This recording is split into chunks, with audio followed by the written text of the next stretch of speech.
Hi friends, this week I'm sharing with you some of my favorite art books. These five books are some that I still use now and then when I need to, so that is why they made it to the top of my list of favorite drawing books.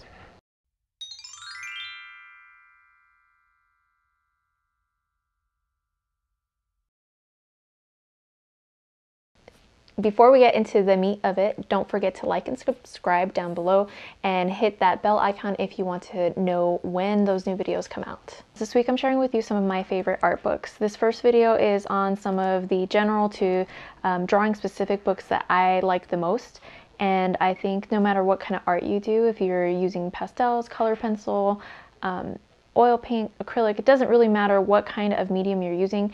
A strong foundation in drawing is critical and can do nothing but help you. So these books are mostly focused on drawing skills. So some of these books I'm sharing with you I have had for many years now, and I have old editions. Some of them have newer editions available that might be cheaper or easier to come by.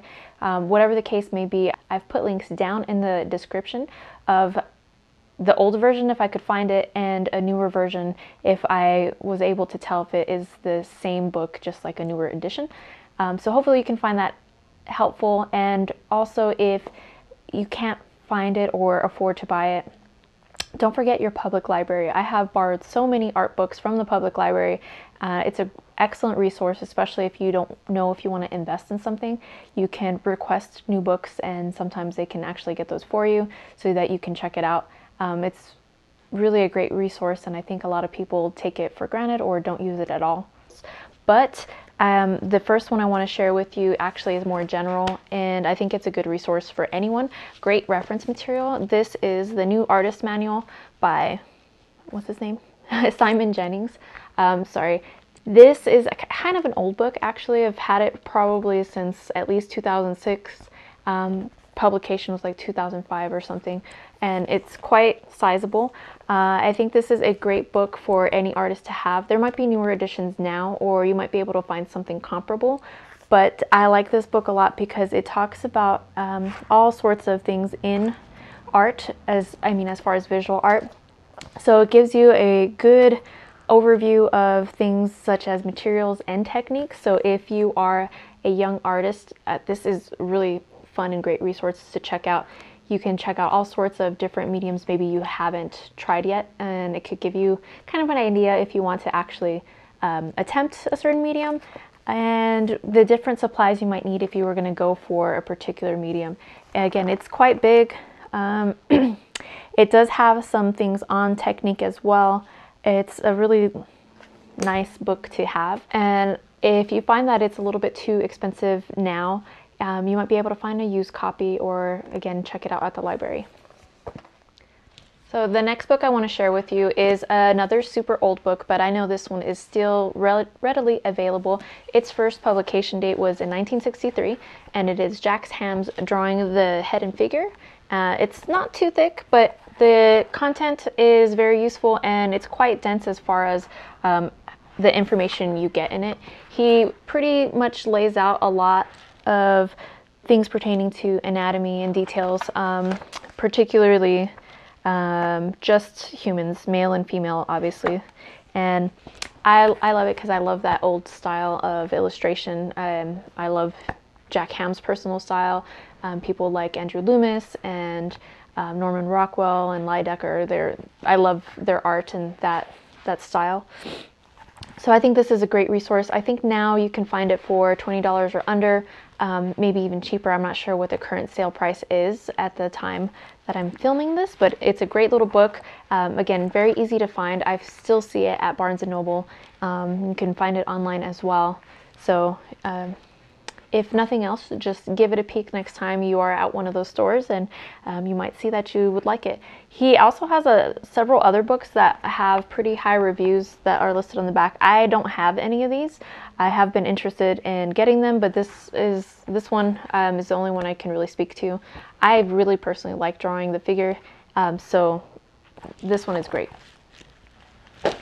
Another one that I have that is not that old, but I have had it a few years now.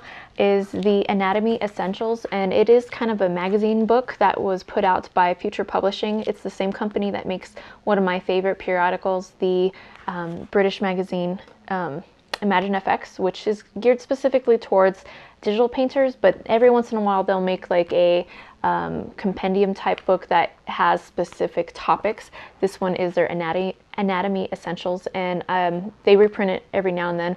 I saw it again recently with a updated cover at the local Barnes & Noble, so I know you can still find it.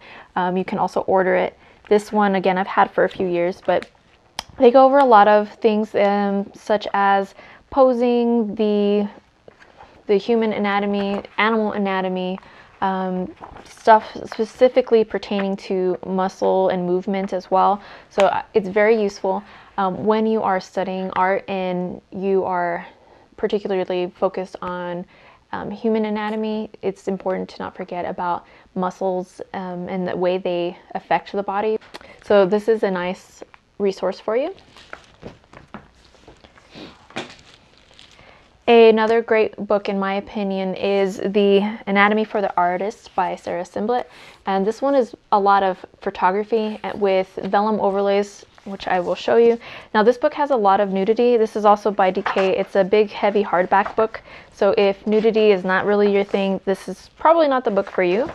But it is very useful to see a lot of different people and how they how the bones and muscles affect the structure. So here's a good example for you of what this book has. We have a photograph of a male profile right here, and then there is a vellum sheet. It is a heavy book though, pardon me, that overlays that photograph and has details and the names of important bone structures and markers. So it's very cool. It goes through the entire body like that. It has different poses as well, so you can see the body in motion. And it has several different models as well, so you're not just looking at one person over and over again. And here's another page for you that is nudity free. This is some hands and wrists, and you get your overlay with the bone structures. I think it's a very cool book. I do think it's still pretty readily available. I've had it probably at least 10 years and I still use it. I like it. I would recommend it. Now, another book that I like a lot for drawing is not actually a drawing book. It's just a reference material. I love to draw animals as well as people. So this is the DK Smithsonian Institution Definitive Visual Guide to the World's Wildlife.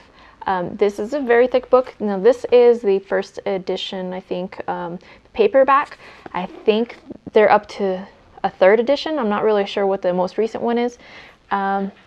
So this one might be hard or expensive to find new, but you can still find a newer edition, which is similar, probably maybe even better because it is updated.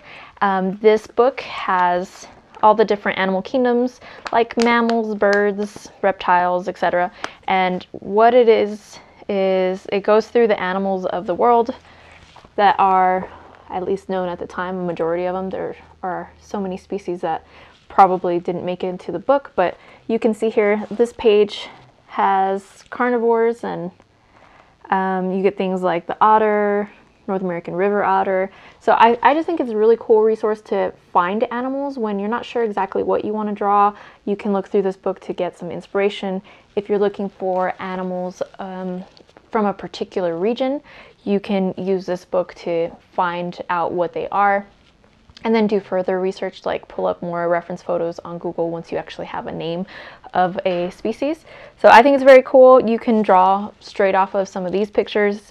It's great practice. Yeah, I just think it's really cool because I'm a nerd like that. I like to learn about animals, and it has a lot of really great photographs. It's full of photographs. Every 2-page spread has, I don't even know, like at least 10 photos, and it shows you what regions of the earth those animals are from and a little bit of information. So it's very cool. I've used it a lot for drawings and just to look up things as, so that I could draw or look up more resources later. This particular edition has over 600 pages. The newer edition will be listed in those links down below. So there you have it. Those are some of my personal favorite art books that I've had for ages that have helped me out for various reasons. Thank you guys for watching. I hope you found that helpful. I would love to know what some of your favorite drawing books are. Please mention them down below. I'm always looking for new material. Even though I've been at it a very long time, it's wonderful to continuously learn and feed your skills. Thanks for watching and happy drawing. Why am I wearing this? I don't know. I like it. I made it and I like it. So there you go.